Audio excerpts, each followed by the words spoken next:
se eu conseguir me entender aqui com o slide, eu desde aquela hora lutando para ele aparecer aqui para mim e não consigo. Acho que eu vou ver aí. Daqui eu consigo. A gente já tinha começado a ver o Dan Keeling, né? Já tinha introduzido o Dan Keeling, não foi na aula passada? Então, tá. A gente tinha terminado o Dan Keeling. Vindo os James Rose também na sequência? Então vamos. Eles são vizinhos, vamos ter acompanhar só para.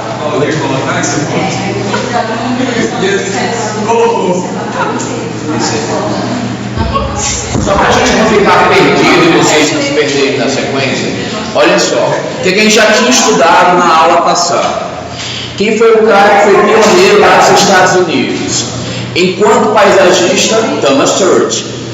Quem trouxe o conceito de integração, paisagem e edifício? A gente vai ver o Frank Lloyd muito envolvido com esse movimento, muito embora o Frank Lloyd não seja paisagista, e a gente vê que o filho dele assume essa linha mais paisagista, mas ele não vai se tornar um grande nome nesse período, porque o Frank Lloyd Jr. ele não vai ser contemporâneo aos grandes nomes da arquitetura paisagista. Nós vamos ver o Thomas Church, que começa sendo professor, inclusive, da maioria desses grandes paisagistas americanos, que na verdade são arquitetos paisagistas, porque lá tem a formação que nós não temos até hoje aqui no Brasil. O profissional de arquitetura da paisagem aqui continua sendo o arquiteto, ou o paisagista, que tem formação de nível médio, já que no Brasil não temos formação superior em paisagismo. A maioria desses caras, eles se tornam autoridades porque eles assumem grandes cargos em órgãos públicos, se tornam professores de universidades e eles, inclusive, vão pegar um período de pós-guerra que vai dar esse contexto a ele mais social, essa preocupação mais global enquanto projetistas de espaço paisagístico. Alguns deles também são muito envolvidos com as áreas de construções, até porque eles são arquitetos paisagistas, não são somente paisagistas. A gente faltou falar de dois, um o Dan Keeling e o outro o James Rose, que não diferencia muito dos demais não, tá? A maioria deles vai fazer faculdade de arquitetura paisagística e vai se envolver com mestrado. A maioria deles vai trabalhar para o órgão público e vai também escrever vários livros e desenvolver também em paralelo projetos residenciais, normalmente para grandes nomes da sociedade americana. Não vai ser diferente com o Dan Keeling. Dan Keeling, por exemplo, ele se envolve com uma família muito importante dos Estados Unidos, que é a família Miller, a gente chegou a ver, né? E ele vai fazer uso também, ele vai estar trabalhando com a arquitetura do Mies van der Rohe, na Casa Miller, e vai estar associando o trabalho do Henry Moore, ou seja, só os nomezões pesados em arquitetura e em escultura. Então, essa chance de ele ter se envolvido com esses grandes nomes, com certeza, deu aí uma grande projeção. E a gente vai ver também alguns dos trabalhos deles em áreas públicas, em órgãos, universidades. Assim como os demais paisagistas, nós vamos ver muito a questão dos desníveis e das quedas da água em movimento no trabalho do Dan Keeling. E talvez alguns dos principais trabalhos deles, o Parque de Banneker e a Academia de Força Aérea no Colorado. São dois grandes projetos assim que vão colocar ele. Vocês percebam, gente, que sempre o esguicho da água, né, o espelho da água, ou seja, a água em movimento vai ser uma característica forte. Se lembrem que nos Estados Unidos as esculturas começam a ter muitos motivos simbólicos. A gente vai ver bastante a água comparecendo. Tem alguns animais que são representativos. Lá existe essa questão voltada para a escultura mais abstrata, mas nós vamos ver alguns animais introduzidos na questão simbólica também. E a gente vai ver outro nome muito semelhante ao James Rose.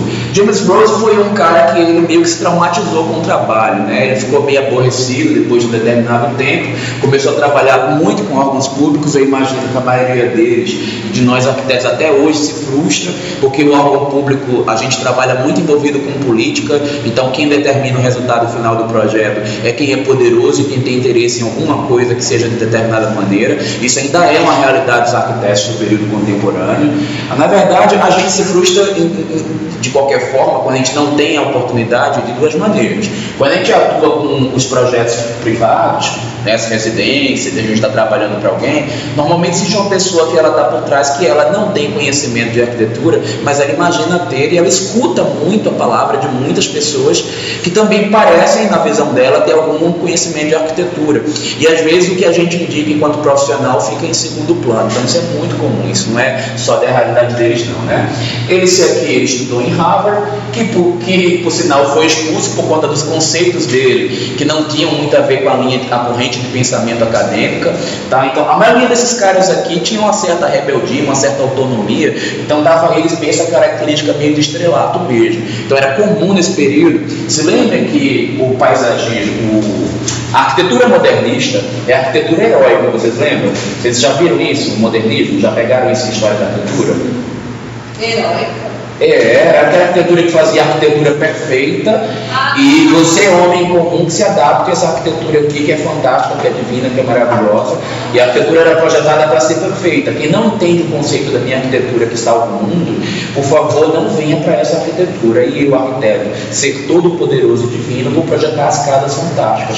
Você tem que entender o que eu penso, senão você é ignorante. Então existia um pouco disso, tá, no período moderno. Então a gente começou a se preocupar em projetar a casa centrada no raciocínio do dono da casa e da pessoa que tem necessidades específicas e centrar nele e pesquisar a vida dele no período contemporâneo, porque até o período moderno a casa tinha que ser genérica e servir para todo mundo. Então você tinha que saber o que era o melhor de casa e quem viesse morar nela que se adapte.